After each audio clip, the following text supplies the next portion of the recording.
Good morning class 9th। आज हम करेंगे वर्कशीट 41 और आज का हमारा टॉपिक जो है वो बहुत ही इंटरेस्टिंग है। हमारा टॉपिक है Newton's third law of motion यानी गति का तीसरा नियम। हम पढ़ेंगे कि आज जो हम टॉपिक डिस्कस करेंगे हम इसके एग्जाम्पल्स अपनी डेली लाइफ में देखते रहते हैं। तो देखते हैं आज का टॉपिक क्या है, पर उससे पहले है आज का पहला सवाल। क्या कभी ऐसा हुआ है कि आपने फुटबॉल को ज़ोर से किक करी और आपके पैर में चोट लग गई?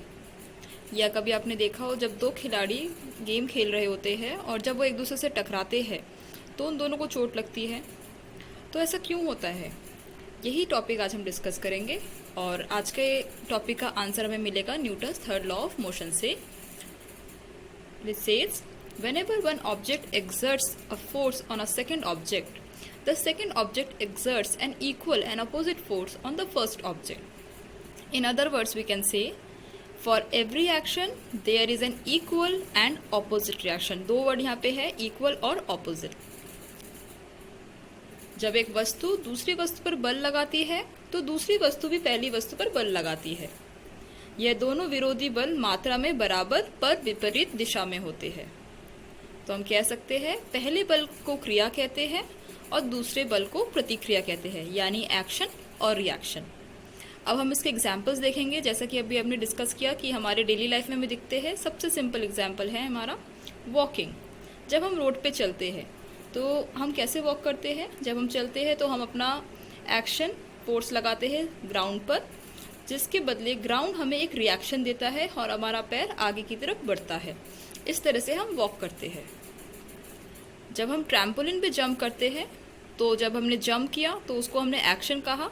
जब ट्रैम्पोलिन ने वापस हमें फोर्स एक्सर्ट किया तो वो एक रिएक्शन हुआ, जिसकी वजह से हम जंप कर रहे हैं।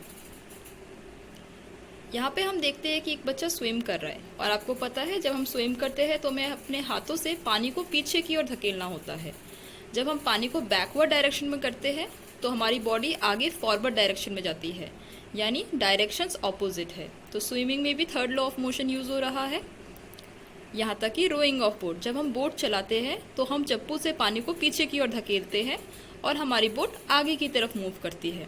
तो ये भी एक एग्जाम्पल है थर्ड लॉ ऑफ मोशन का। इसके अलावा यहाँ देखिए,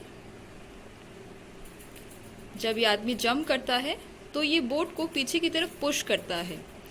तो जब वो पीछे पुश करेगा वो एक एक्शन होगा और इसकी वजह से बोट उसको एक रिएक्शन देगी, जिसकी वजह से वो आगे की तरफ मूव कर सकता है।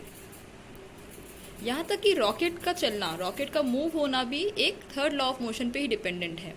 क्या आप बता सकते हैं कैसे? जब रॉकेट में फ्यूल बर्न होती है वो एक फोर्स एक्सर्ट करती है जिसको हम एक्शन कहेंगे, जो कि जनरली डाउनवर्ड यानी नीचे की तरफ होती है। इसकी वजह से एक रिएक्शन मिलता है, जिसकी वजह से हमारा रॉकेट ऊपर या ऑपोजिट डायरेक्शन में मूव करना स्टार्ट करता है।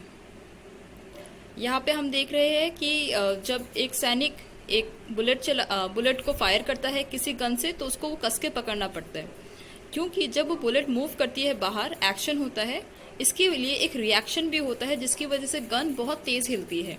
इसको हम रिकॉइलिंग ऑफ गन भी कहते हैं। और ये एग्जाम्पल्स आप घर पे ट्राई कर सकते हैं कि जब आप एक बलून को रिलीज कर देंगे, छोड़ देंगे, आप देखना बलून ऊपर की तरफ भागती है। ऐसा इसलिए क्योंकि जब एयर नीचे की तरफ आएगी तो रिएक्शन में बलून ऊपर की तरफ जाएगा। और अब है हमारा सबसे सिंपल और सबसे interesting example, bouncing of a ball. जब हम बॉल को नीचे पटकते हैं, ज़मीन पर टकराती है बॉल, तो ज़मीन से, ग्राउंड से हमें एक रिएक्शन मिलता है जिसकी वजह से वो बॉल को वापस ऊपर की तरफ बाउंस करती है। जितना ज़्यादा फोर्स से हम नीचे बॉल को नीचे पटकते हैं उतनी ही ज़्यादा फोर्स से बॉल ऊपर की तरफ जाएगा। आज का आपका होमवर्क होगा कि आपको इन एग्जाम्पल्स के अलावा अपने आसपास से कुछ और एग्जाम्पल्स ढूंढने हैं जहाँ पे आप थर्ड लॉ ऑफ मोशन देख सकते हैं, यानी every action has equal and opposite reaction.